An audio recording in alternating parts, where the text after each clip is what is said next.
నమస్తే అండి, నేను రజాక్. ప్రస్తుతం సోషల్ మీడియాలో జరుగుతున్నటువంటి చర్చ ఏంటంటే అతి త్వరలో కమెడియన్ ఆలీ జనసేన పార్టీలో చేరబోతున్నారట. ఈ విషయం పవన్ కళ్యాణ్ గారికి తెలుసో లేదంటే జనసేన పార్టీ నాయకులకు తెలుసో లేదో తెలియదు, కానీ మన మీడియా వాళ్ళకి అదేవిధంగా సోషల్ మీడియాలో ఉన్నటువంటి కొంతమంది వైసీపీ అభిమానులకు మాత్రం స్పష్టంగా అయితే తెలుసు అనమాట. ఇదంతా ఇప్పుడు ఎందుకు చెప్పాల్సి వస్తుందంటే, సోషల్ మీడియాలో గత కొన్ని రోజులుగా మనందరికి తెలిసిందే కమెడియన్ ఆలీ వైసీపీ పార్టీని వీడి రాజకీయాలకు గుడ్ బై చెప్పానని చెప్పేసి ఆయన బయటకు వెళ్ళిపోవడం జరిగింది. నాకు ఇక ఏ పార్టీలతో సంబంధం లేదు, నేను ఇక రాజకీయాలుగా పూర్తిగా గుడ్ బై చెప్తున్నాను అని చెప్పేసి ఆయన మాట్లాడి వెళ్ళిపోవడం జరిగింది. అయితే అది జరిగిన తర్వాత సోషల్ మీడియాలో జరుగుతున్న రచ్చ కావచ్చు, మెయిన్ స్ట్రీమ్ ఛానల్స్ లో కూడా ఒక ఛానల్ అయితే ఏకంగా డిబేట్ నిర్వహించారన్నమాట. ఆ డిబేట్ యొక్క ఉద్దేశం ఏంటంటే కమెడియన్ ఆలీ జనసేన పార్టీలో చేరబోతున్నాడు అనేది. అయితే అందులో రాయపాటి అరుణ గారు, జనసేన పార్టీకి సంబంధించిన అధికార ప్రతినిధి ఎవరైతే ఉన్నారో ఆమెను కూర్చోబెట్టిన డిబేట్లో. సరే, మొత్తానికి కమెడియన్ ఆలీ నాకు ఏ పార్టీలతో సంబంధం లేదన్న టైంలో కూడా జనసేన పార్టీకి అంటగట్టే ప్రయత్నం చేస్తున్నారంటే దీన్ని ఏ విధంగా చూడాలి? ఇక్కడ రెండు ఇష్యూస్ అయితే మనకు క్లియర్గా అయితే అర్థమవుతుంది. నెంబర్ 1 ఏంటంటే, జనసేన పార్టీలోకి కమెడియన్ ఆలీ వచ్చినా కానీ జనసేన పార్టీ అధ్యక్షులు పవన్ కళ్యాణ్ గారు తీసుకోవడానికి నాకు తెలిసినంత వరకు 100% నుంచి 200% వరకు అసలు ఏమాత్రం కూడా సుముఖత వ్యక్తం చేయనటువంటి వ్యక్తి. ఎందుకంటే ఎప్పుడైనా గుర్తుపెట్టుకోండి, కష్టకాలంలో పార్టీ వరస్ట్ సిచ్యువేషన్లో ఉన్నప్పుడు, కష్టకాలంలో ఉన్నప్పుడు ఆ పార్టీని ప్రొటెక్ట్ చేయడం కోసం రావడం వేరు. అలా కాకుండా గెలుపు గుర్రాల మీద వాళ్ళ వెనకాల నడుద్దామని చెప్పేసి ప్రయత్నాలు చేసినటువంటి వ్యక్తులు ఎవరైతే ఉన్నారో, సో వాళ్ళ వెనక నడిచి చివరాఖరికి వాళ్ళు వర్కౌట్ కాకపోతే పార్టీని వదిలేసి రావడం వేరనమాట. ఇక్కడ జరిగినటువంటి ఇష్యూ అదే. ఏం జరిగింది? 2019 ఎన్నికల్లో తను పోటీ చేద్దాం అనుకున్నాడు కమెడియన్ ఆలీ, కానీ వర్కౌట్ కాలేదు. జగన్ గారి దగ్గర నుంచి టికెట్ కూడా ఆశించినాడు అనమాట. అది ఆ రోజున వర్కౌట్ కాలేదు. అలాంటి టైంలోనే పవన్ కళ్యాణ్ గారి మీద కావచ్చు, జనసేన పార్టీ మీద కావచ్చు కొన్ని కామెంట్స్ చేస్తాడు. అది అయిపోయింది. అదేవిధంగా 2019 నుంచి 2024 మధ్య కాలంలో ఈయన వైసీపీ పార్టీ తరఫున మీడియాకి, ఎలక్ట్రానిక్ మీడియాకి సంబంధించి ఒక చైర్మన్ గా కూడా చేసినారు జగన్మోహన్ రెడ్డి గారు. అయినప్పటికీ కూడా ఆయన ఎగ్జాక్ట్ ఎలక్షన్స్ కి ముందు క్యాంపెయిన్ కూడా చేసినాడు. నగరి పోయినాడు, చిత్తూరు పోయినాడు, అటు పోయినాడు, ఇటు పోయినాడు. వైసీపీ పార్టీ నాయకులు క్యాంపెయిన్ చేస్తున్నాడు. ఈసారి వై నాట్ 175 అన్నాడు. ఈసారి పక్కా మనమే గెలుస్తామని చెప్పాడు. ఇన్ని స్టేట్మెంట్లు ఇచ్చినాడు అనమాట ఎలక్షన్స్ కి ముందు కూడా. ఇక ఆ తర్వాత రిజల్ట్ మనందరికి తెలిసిందే, ఓడిపోయినాడు. ఓడిపోయిన తర్వాత ఇంకా రాజకీయ భవిష్యత్తు లేదు. ఓ పక్క పవన్ కళ్యాణ్ గారికి వ్యతిరేకంగా మాట్లాడడం కారణంగా మెగా ఫ్యామిలీ నుంచి ఏ ఒక్కరు కూడా సినిమాలు అవకాశాలు ఇవ్వట్లా.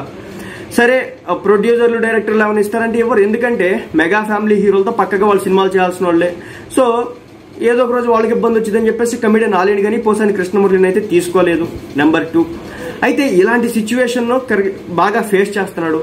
సినిమా అవకాశాలు లేవు కాబట్టి ఇప్పుడు యాక్టివ్గా పాలిటిక్స్ ఉంటే కూడా ఎలాగ అధికారం లేదు, ఎలాంటి పదవి ఉండదు, ఎందుకు ఇంకా అయిపోయింది అని చెప్పేసి అనుకొని ఇప్పుడు రాజకీయాలకి గుడ్ బై చెప్పి ఈ రోజున మళ్ళీ జనసేన పార్టీలోకి ఎంట్రీ ఇస్తానంటే పవన్ కళ్యాణ్ గారు ఎందుకు కోరుకుంటారు? జనసేన పార్టీ కార్యకర్తలు ఎందుకు యాక్సెప్ట్ చేస్తారు? పైపెచ్చి ఆయన చేసినటువంటి కామెంట్స్ ఎలాంటి కామెంట్స్, పవన్ కళ్యాణ్ గారి గురించి మాట్లాడిన మాటలు ఎలాంటివి, చిరంజీవి గారు లేకపోతే పవన్ కళ్యాణ్ గారు లేదు. సరే, ఆయన తీసుకొచ్చినాడు, దాన్ని కాదనట్లేదు. బట్ ఏంటంటే నాకు ఎవరో లేరు, నన్ను ఎవడో కూడా ప్రొజెక్ట్ చేయలేదు అని చెప్పేసి నన్నేం పవన్ కళ్యాణ్ బతికించలేదు, ఇలా మాట్లాడిన మాటలు ఏవైతే ఉన్నాయో అన్ని మాటలు మాట్లాడేసి మళ్ళీ జనసేన పార్టీలోకి వచ్చి ఒక నాయకుడిగా ఉంటానంటే ఎవరు యాక్సెప్ట్ చేస్తారు? సో చేసే ప్రసక్తి అయితే లేదు. మెయిన్ స్ట్రీమ్ ఛానల్లో, కొన్ని టీవీ ఛానళ్ళు అయితే కనుక ఏకంగా డిబేట్లు పెట్టి ఆలీ గారిని జనసేన పార్టీకి అంటగట్టే ప్రయత్నం అయితే చేస్తున్నాయి. నేను మళ్ళీ చెప్తున్నా, ఆలీకి జనసేన పార్టీకి సంబంధమే లేదు. జనసేన పార్టీ నాయకులు ఎవరు కూడా ఆలీని యాక్సెప్ట్ చేయడానికి ఇక్కడ ఎక్కడ కూడా సిద్ధంగా లేరు. అదేవిధంగా కమెడియన్ ఆలీ పవన్ కళ్యాణ్ గారి సినిమాల్లో రాబో రోజుల్లో ఉంటారో లేరో కూడా చెప్పలేనటువంటి పరిస్థితి. ఎందుకంటే ఆయన ఉండకపోవచ్చు. ఎందుకంటే ఆయన గత 5 సంవత్సరాలు తన రాజకీయం కోసం చేసినాడు కదా.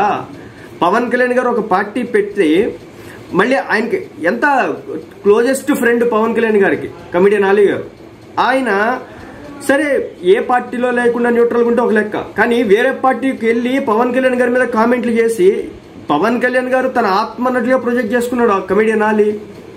సో అలాంటి వ్యక్తి ఇలా దెబ్బ కొట్టిన టైంలో ఈ రోజున 20 కూటమి అధికారంలో ఉంది కాబట్టి మళ్ళీ పార్టీ సంఖ్యకుతానంటే ఏమాత్రం కూడా యాక్సెప్ట్ చేయరు. చేయాల్సిన అవసరం కూడా లేదు.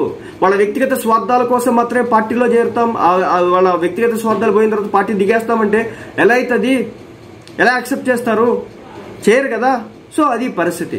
కాబట్టి సోషల్ మీడియాలో సర్క్యులేట్ అవుతున్నటువంటి విషయాలు ఏవైతే ఉన్నాయో, కమిటీ నాలి జనసేన పార్టీలోకి రాబోతున్నాడు, పవన్ కళ్యాణ్ గారు యాక్సెప్ట్ చేయబోతున్నాడు, అది ఇది అని చెప్పేసి అవి ఏవి జరగట్లేదు, జరగబోట్లేదు. ఇక మెయిన్ స్ట్రీమ్ ఛానల్స్ అంటావా, వాళ్ళకి వచ్చేసి వాళ్ళకి వ్యూవర్షిప్ కావాలా, వాళ్ళకి ఏదన్నా కాంట్రవర్సీ కావాలా. స్వయాన కమిటీ నాలినే చెప్పుకున్నాడు, నేను ఇంకా రాజకీయాలకు స్వస్తి పలుకుతున్నా, నాకు ఇంకా చేసి ఓపిక లేదు, గుడ్ బై అన్నాడు. సరే, రేపటి రోజున వాళ్ళు రాజకీయాల్లోకి రావచ్చు, దాంట్లో ఏమో మరో మాట అయితే లేదు. ఎందుకంటే అది వాళ్ళ ఇష్టం కాబట్టి. ఆయన టీడీపీలోకి పోతాడా, బీజేపీలోకి పోతాడు, ఇంకేదైనా పార్టీలోకి పోవచ్చేమో కానీ. ఎందుకంటే ఆయన మొన్న మాట్లాడిన మాటల్లో కూడా చెప్పిన విషయం ఏంటంటే, నేను 20 సంవత్సరాల క్రితమే మురళీమోహన్ గారి కోసం, ఎవరి కోసం, డి రామానాయుడు గారి కోసం టీడీపీ తరఫున నేను ప్రచారం చేసినాను, 20 సంవత్సరాల పాటు ఆ పార్టీలో ఉన్నట్లు ఏదో చెప్పే ప్రయత్నం అయితే చేసినాడు అనమాట. ఏదేమైనప్పటికీ కూడా అల్టిమేట్ గా జరిగినటువంటి సంఘటన అయితే ఒకటే, కమిటీ నాలి కారణంగా జనసేన పార్టీకి కొంతమేరైతే నష్టం జరిగింది. ఎందుకు నష్టం జరిగిందంటే మళ్ళీ పదే చెప్పాల్సిన పని లేదు. ఒకటే, పవన్ కళ్యాణ్ గారికి అతి సన్నిహితుల ఫ్రెండ్స్ లో ఈయన ఒకడు కాబట్టి, అంత సన్నిహితం కలిగినటువంటి ఫ్రెండే పవన్ కళ్యాణ్ గారిని వ్యతిరేకిస్తున్నారంటే అది ఒక నెగిటివ్ ఇంప్రెషన్ ఆ రోజున క్రియేట్ అయితే క్లియర్ గా చేసింది. అక్కడ తాగలేదు. పవన్ కళ్యాణ్ గారి మీద ఈయన చేసినటువంటి మాటల దాడి ఏదైతే ఉందో, చురకలు ఏవైతే ఉన్నాయో వాటిని చురకలు అనాలి. ఎందుకంటే ఆయన డైరెక్ట్ గా పవన్ కళ్యాణ్ గారి పేరెత్తి దూషించడం ఇలాంటివి చేయలేదండి. అంటే టార్గెట్ చేసే విధానాలు కొంతమంది టాక్టికల్ గా చేస్తారు. మన కమిటీ నాలి గారు కూడా చాలా టాక్టికల్ గా చేసినాడు అనమాట.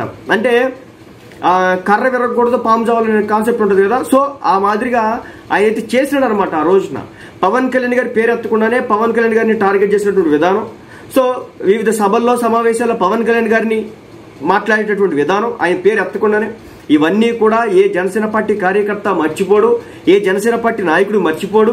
మరీ ముఖ్యంగా లాస్ట్ 2019 ఎన్నికల్లో ఘోర పరాభవం తర్వాత జనసేన పార్టీపై వీళ్ళు చేసినటువంటి ఎదురుదాడులు, మరీ ముఖ్యంగా సినిమా ఇండస్ట్రీ నుంచి కొంతమంది చేసినటువంటి వ్యక్తులు ఎదురుదాడి కారణంగా జరిగినటువంటి డ్యామేజ్ ఏదైతే ఉందో అది వీళ్ళు మళ్ళీ తీసుకొచ్చి వీళ్ళని ఎత్తిన పెట్టుకుని వీళ్ళ తైతక్కలాడించుకుని తందనాలాడించుకునే అంత టైం కానీ లేదంటే అంత స్పేస్ కానీ పవన్ కళ్యాణ్ గారు ఇవ్వడానికైతే సిద్ధంగా అయితే లేరు. మళ్ళీ చెప్తున్నా, ఎవరు కూడా ఇలాంటి ఫేక్ న్యూస్ అయితే స్ప్రెడ్ చేయొద్దు. కమిటీ నాలిని కాదు కదా, పోసాని కృష్ణమురళి కాదు కదా. నాకు తెలిసినంత వరకు ఇప్పుడు జేడీ లక్ష్మీనారాయణ గారు వస్తారని జనసేన పార్టీ అధ్యక్షులు పవన్ కళ్యాణ్ గారు ఆహ్వానిస్తారో లేదో కూడా తెలియనటువంటి పరిస్థితి. ఒకసారి జేడీ లక్ష్మీనారాయణ గారి గురించి మాట్లాడాలా. ఎందుకంటే ఆయనకి జనసేన పార్టీతో లో ఉండి పోటీ చేసినప్పుడు, ఎంపీగా పోటీ చేసినప్పుడు దాదాపు 2 లక్షల పైగా ఓట్లు వచ్చినాయి. మొన్న పోటీ చేస్తే 4th ప్లేస్ పడిపోయినాడు అనమాట.